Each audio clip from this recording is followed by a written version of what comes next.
Please get ready for the passage.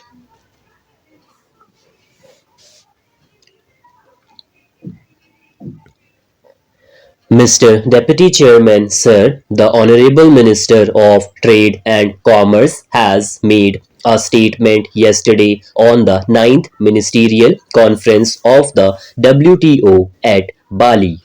Before I come to the specific clarifications and queries, I wish to make just a brief point on the manner in which the old adverse agenda of the WTO against developing countries seems to have come back.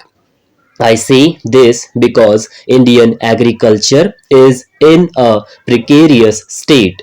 We have over 60% of the people dependent on agriculture for their livelihood, but the agriculture contributes only about 15% to the national GDP. Compared to the services sector and the manufacturing sector, our agricultural sector is highly vulnerable, and therefore the national concern for agriculture is legitimate. As far as the global distortions and agricultural trade are concerned, these global distortions have never been because of any lack of market access by the developing countries.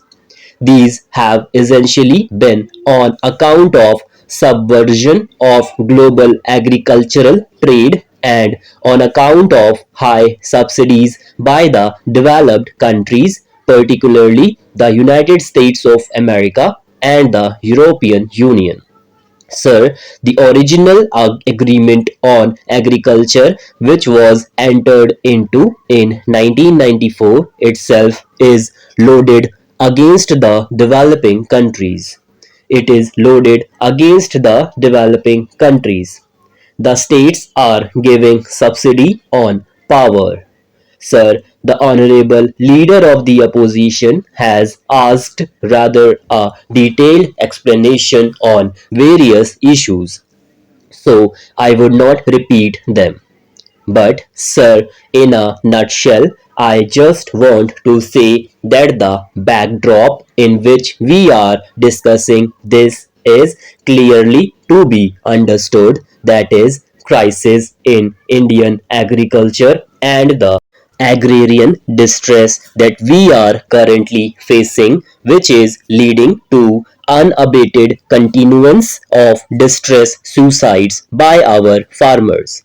Therefore, this acquires certain importance which is enlarged more than what it is in normal circumstances. Hence, I have six clarifications to seek from the Honorable Minister.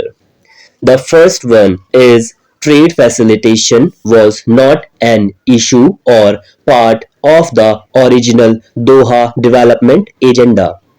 In this Doha round, which is an ongoing process, how did India agree to trade facilitation without any forward movement on any issues mentioned in the Doha development agenda, and how the government gave a legally binding agreement, that is trade facilitation, to get a temporary solution on food security. I do not want to elaborate the temporary nature, as the Honorable Leader of the Opposition has already mentioned about it. It is temporary in nature and is universally accepted. Now, my first query is, have you given a legally binding agreement in order to get a temporary solution? Secondly, Sir, trade facilitation was developed countries' agenda and it benefits the developed countries rather than the developing countries. All of us know that. The Honorable Minister himself agrees to it. Did the government conduct any study to assess the benefit for India from such trade facilitation agreement? If it was done, Why is it not made public? Now, sir, according to the Honorable Minister, many aspects of trade facilitation agreement are already being implemented by India as autonomous policy measures. So there was no danger in agreeing to this trade facilitation agreement. Sir, there is a clear difference between autonomous policy measures and a legally binding agreement because autonomous policy measures are our autonomy. We can withdraw them. We can change them whenever we want or we can amend them. But the moment it is a legally binding international agreement, we are bound by it. So, through this agreement, India has legally logged its policy measures and submitted itself to the WTO's disputes settlement mechanism. That is how I read it. In other words, if we ourselves are implementing these measures, why do we need a legally binding agreement which will bind us in future and open to disputes mechanism? I want to know as to how is the government going to implement this trade facilitation agreement. What is the cost of its implementation? If you are going to meet this implementation cost through flow of foreign funds, then you are opening up to FDI and your entire services sector. As the honorable leader of the opposition said today, agriculture contributes less than 20% of our GDP and the service sector is about 60%.